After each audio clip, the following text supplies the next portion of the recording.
कुछ दिन कबल मुझे मेरे दो स्टूडेंट्स की कॉल आई, दो स्टूडेंट्स की। उन टाइम की बात है जब मैं एकेडमी में टीचिंग करता था। तो ये वो दो स्टूडेंट्स थे जिन्होंने मैट्रिक के इम्तिहान में टॉप किया था, जिनके बड़े बड़े बैनर्स लाहौर की सड़कों पे लगे हुए थे। हर कोचिंग सेंटर का ये मकसद बन चुका था कि उन बच्चों की तस्वीर अपने कोचिंग सेंटर के बाहर लगाओ। हर कॉलेज ने उन बच्चों को ऑफ़र करवा दी फ्री एजुकेशन, और उन बच्चों ने अपना मनपसंद कॉलेज भी ज्वाइन कर लिया। और फिर उनकी ये कामयाबी बरकरार रही अगले 4 सालों तक। कॉलेज यूनिवर्सिटी बरकरार रही, ग्रेड ए के ए ही रहे। उनकी तलीमी असनाद इस बात की गारंटी थी कि ये दुनिया में कामयाब है।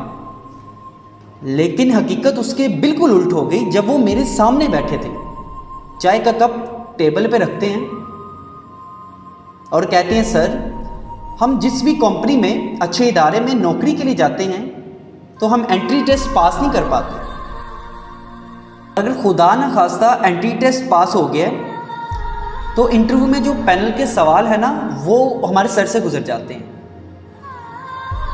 तो जैसे हमारी रूटीन है, मैंने उसको कहा, बच्चे देखो, बेरोज़गारी तो हमारा पुराना मसला है, ये आज का मसला नहीं है, ये तो हमारा पुराना मसला है, मेरिट पे फैसला तो होगा नहीं।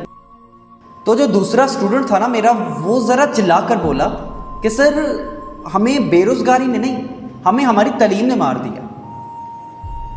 बहुत बड़े अल्फाज बोले मैंने आपके सामने, हमें बेरोज़गारी ने नहीं, हमें हमारी तालीम ने मार दिया। हमें एतबार करना नहीं सिखाया गया। अंग्रेज़ी में जिसके 100 में से 100 मार्क्स है ना, उसको भी इंग्लिश बोलना नहीं सिखाई गई। मैथ में 100/100 लेने वाला स्टूडेंट भी अपनी ज़मीन का रकबा नहीं निकाल सकता। उर्दू में जिस बच्चे के पूरे पूरे मार्क्स है ना, वो बच्चा वज़ीर आज़म को ना एक अर्ज़ी नहीं लिख सकता। ये हाल है हमारी तालीम का। मैंने सर झुका लिया क्योंकि मैं मायूस हो चुका था।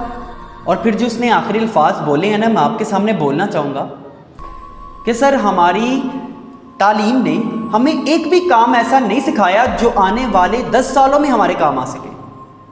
क्यों अदरीस भाई? नहीं सिखाया गया।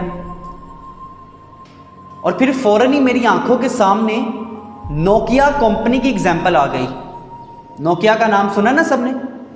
एक टाइम था कि जब मोबाइल का जिक्र होता ना, तो हमें लगता था कि नोकिया सिर्फ वाहिद ऐसी कंपनी है जो मोबाइल बनाती है। और मज़ेदार बात बताऊं कि जब नोकिया ख़त्म हो गई ना और माइक्रोसॉफ्ट ने उसको ख़रीदने का फ़ैसला कर लिया, तो उनका जो CEO था ना नोकिया का, उन्होंने सिग्नेचर करने से पहले ना प्रेस कॉन्फ्रेंस में एक लाइन बोली थी, अदरीस भाई, उन्होंने कहा कि हमने अपने बिजनेस में कुछ गलत नहीं किया, लेकिन हम फिर भी हार गए।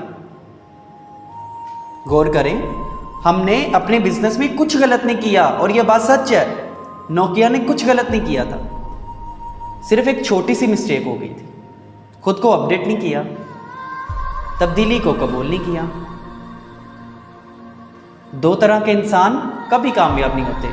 नंबर 1 जो सीखते नहीं हैं, नंबर 2 जो ये समझते हैं कि हमें मज़ीद सीखने की ज़रूरत नहीं है। ये कामयाब नहीं हो सकते। तो कहीं हमारा हाल भी नोकिया कंपनी जैसा ना हो जाए। सर उस कंपनी ने ना सिर्फ एक अच्छी अमाउंट कमाने का मौका था वो गवा दिया, बल्कि ज़िंदा रहने का मौका भी गवा दिया। तो कहीं हम भी कल को मुर्दा ना हो जाएं।